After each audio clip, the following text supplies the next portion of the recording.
మహబూబ్ నగర్లో కొత్తగా ఏర్పాటు చేయబడ్డ ప్రతిష్టాత్మకమైన ఇన్స్టిట్యూషన్ ఐఐటి మహబూబ్ నగర్. ఈ మధ్యనే గౌరవ ముఖ్యమంత్రి గారి స్వహస్తాలతో భూమి పూజ చేయించుకున్నాం. ఒక లాస్ట్ ఇయర్ క్లాసెస్ కూడా మొదలైనవి. ఒక బ్యాచ్ ఇప్పుడు చదువుతూ ఉంది రెంటెడ్ అకామిడేషన్లో. వచ్చే సంవత్సరానికి ఐఐటి అడ్మిషన్స్ కోసం మన మహబూబ్ నగర్ పిల్లలు కూడా అధిక సంఖ్యలో దాంట్లో అడ్మిషన్ పొందాలి అని చెప్పి ఆ లక్ష్యంతో ఈ గవర్నమెంట్ స్కూల్స్లో చదువుకుంటున్న పిల్లలందరికీ కూడా స్పెషల్ కోచింగ్ ఇచ్చి వాళ్ళకు ఆ ఐఐటి అడ్మిషన్స్ పొందే విధంగా వాళ్ళకు తర్ఫీదు ఇవ్వడానికి ఈ కోచింగ్ క్యాంపును ఒకటి నిర్వహిస్తూ ఉన్నాం. ఈ కోచింగ్ క్యాంపులో దాదాపుగా 150 మంది పిల్లలు సెలెక్ట్ అయినారు. వాళ్ళకి ఎంట్రన్స్ టెస్ట్ పెట్టి టాప్గా మార్క్స్ వచ్చిన పిల్లల్ని తీసుకొచ్చుకొని ఇక్కడ 45 రోజులు వాళ్ళకి అన్ని వసతులు కల్పించి హాస్టల్ అకామిడేషన్ ఇచ్చి టీచర్స్ని కూడా తీసుకొచ్చి వాళ్ళకు క్లాసెస్ చెప్పించి వాళ్ళకు ప్రాక్టీస్ చేయించి వాళ్ళ మార్క్స్ పెరిగేటట్టుగా వాళ్ళకు ఈ 45 డేస్ ట్రైనింగ్ ఇవ్వడం జరుగుతుంది. ఇవన్నీ ఎందుకు చేస్తూ ఉన్నాము అంటే పిల్లల్లో ఒకటి అవేర్నెస్ పెరగాలి. అలాగే గత సంవత్సరం అడ్మిషన్స్లో కేవలం 5-6 మంది మహబూబ్ నగర్ జిల్లా నుంచి సెలెక్ట్ అయ్యి ఐఐటిలో అడ్మిషన్స్ పొందిండ్రు. అంటే మహబూబ్ నగర్ పిల్లలకు టాలెంట్ లేక కాదు, వాళ్ళకు అవగాహన లేకపోవడం. ఈ ఐఐటి అనే సంస్థలో మనం చదువుకుంటే వచ్చే లాభాలు వాళ్ళకు తెలియకపోవడం. అందుకే వాళ్ళందరినీ కూడా పిల్లల తల్లిదండ్రులను, స్కూల్ టీచర్స్ని, స్కూల్ హెడ్ మాస్టర్స్ని వాళ్ళందరినీ కూడా ఒక మోటివేట్ చేయడానికి ఈ స్పెషల్ కోచింగ్ క్లాసెస్ స్పెషల్ క్యాంపును మేము నిర్వహిస్తూ ఉన్నాం. ఈ క్యాంపు నిర్వహణలో జిల్లా విద్యాశాఖాధికారి డిఓ గారు మరి వారి టీం అందరూ కూడా పూర్తి సహాయ సహకారాలు అందిస్తూ ఉన్నారు. వారే మొత్తం కోఆర్డినేట్ చేసి టీచర్లను కూడా ఎంపిక చేసి ఇక్కడికి పంపించి వాళ్ళ వసతి విషయంలో, వాళ్ళ సెక్యూరిటీ విషయంలో, వాళ్ళకి చదువులు చెప్పే విషయంలో, కంటెంట్ విషయంలో వాళ్ళు కూడా ప్రత్యేకమైన శ్రద్ధ చూపిస్తూ ఉన్నారు. వాళ్ళ తాపత్రయం కూడా మన జిల్లాకు వచ్చిన ఐఐటిలో మన స్కూళ్ళల్లో చదువుకునే పిల్లలకు ఎక్కువ శాతం అడ్మిషన్స్ దొరకాలన్న ఆలోచన వాళ్ళు కూడా చేస్తూ ఉన్నారు. తల్లిదండ్రులు కూడా చాలా ఇంట్రెస్ట్ చూపుతూ ఉన్నారు. మొట్టమొదటిసారిగా ఇటువంటి ఒక క్యాంపును మేము నిర్వహిస్తూ ఉన్నాం.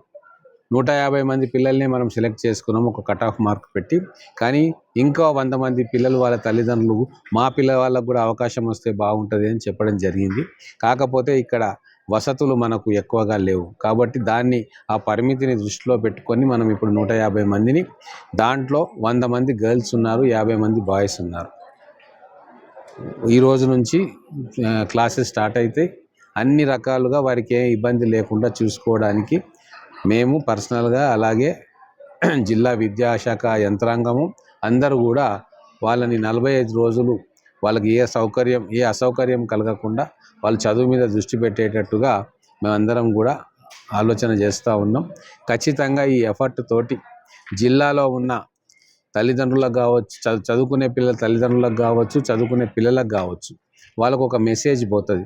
ఇప్పుడు 8th 9th చదువుకుంటున్న పిల్లలకు కూడా రాబోయే రోజుల్లో మేము కష్టపడి చదివితే మాకు ఐఐటిలో అడ్మిషన్స్ దొరుకుతాయి, ఆ కాలేజీలో మేము అడ్మిషన్ తెచ్చుకోగలిగితే మేము ఖచ్చితంగా మా జీవితంలో ఎంతో ఉన్నతంగా నిలుస్తాం, మంచి ఉద్యోగాలు వస్తాయి అని చెప్పి ఒక ఆలోచన ఇప్పటి నుంచే వాళ్ళలో తీసుకురావాలని చెప్పి ఈ కోచింగ్ క్యాంప్ నిర్వహిస్తూ ఉన్నాం.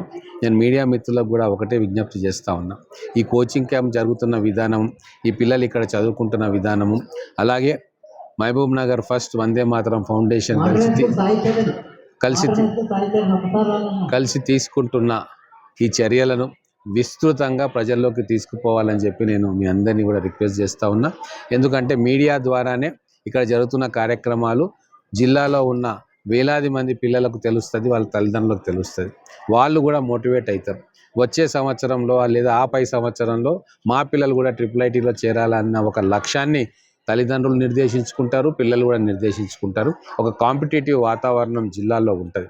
ముఖ్యంగా ప్రభుత్వ పాఠశాలలో చదువుకునే పిల్లలందరికీ కూడా ఒక లక్ష్యం ఏర్పాటు చేయాలి అన్న ఆలోచనతో ఈ కార్యక్రమాలు చేస్తూ ఉన్నాం. గౌరవ ముఖ్యమంత్రి గారు కూడా విద్యకు తొలి ప్రాధాన్యత ఇస్తూ ఉన్నారు. ఎడ్యుకేషన్ అండ్ ఇరిగేషనే మా ప్రాధాన్యత అని చెప్పి మా ప్రభుత్వం చెప్తా ఉంది, మేము చెప్తా ఉన్నాము, ముఖ్యమంత్రి గారు కూడా చెప్తా ఉన్నారు. మహబూబ్ నగర్ను ఒక ఎడ్యుకేషనల్ హబ్గా మార్చాలనుకున్న మా సంకల్పం ముఖ్యమంత్రి గారి సహకారంతో అది పూర్తవుతూ ఉంది. అనేక రెప్యూటెడ్ ఇన్స్టిట్యూషన్స్ని ఇక్కడికి తీసుకొస్తూ ఉన్నాం. మన పిల్లల నాలెడ్జ్ బేస్ను కూడా పెంచే ప్రయత్నం చేస్తూ ఉన్నాం. వాళ్ళకు కావాల్సిన లైబ్రరీస్ కావచ్చు, వాళ్ళకు కావాల్సిన స్పెషల్ కోచింగ్ కావచ్చు, వాళ్ళకు కావాల్సిన సైన్స్ ఎక్విప్మెంట్స్ కావచ్చు, వాళ్ళకు కావాల్సిన స్కూల్స్లలో తాగునీటి సౌకర్యం, ఫిల్టర్ వాటర్ ప్లాంట్లు, అలాగే క్లాస్ రూమ్స్లో డెస్క్లు, డిజిటల్ బోర్డులు, పిల్లలకి ఏవేవి అవసరమో అవన్నీ కూడా యుద్ధ ప్రాతిపదికన వాళ్ళకి ఇవ్వడానికి మేమందరం కూడా కృషి చేస్తూ ఉన్నాం. చాలా మార్పు వస్తూ ఉంది. ప్రజలు కూడా పిల్లల చదువు మీద బాహాటంగా చర్చ పెట్టుకునే అవకాశం ఇప్పుడు ఈ కార్యక్రమాల ద్వారా వస్తూ ఉంది. కాబట్టి మీ ద్వారా ఇంకా విపులంగా ప్రజల్లోకి పోవాలి, ప్రజల ఆలోచన సరళిలో కూడా మార్పు రావాలి అని చెప్పి మేము కోరుతూ ఈ క్యాంపు దిగ్విజయంగా 45 రోజులు పూర్తి కావాలా, ఎటువంటి ఇబ్బందులు లేకుండా పిల్లలందరూ 45 రోజులు ఏకాగ్రతతో చదివి తర్వాత పరీక్షల్లో మంచి మార్కులు తెచ్చుకొని IIITలో అడ్మిషన్స్ పొందాలని చెప్పి ఆ భగవంతుని ప్రార్థిస్తూ ముగిస్తా ఉన్నాను.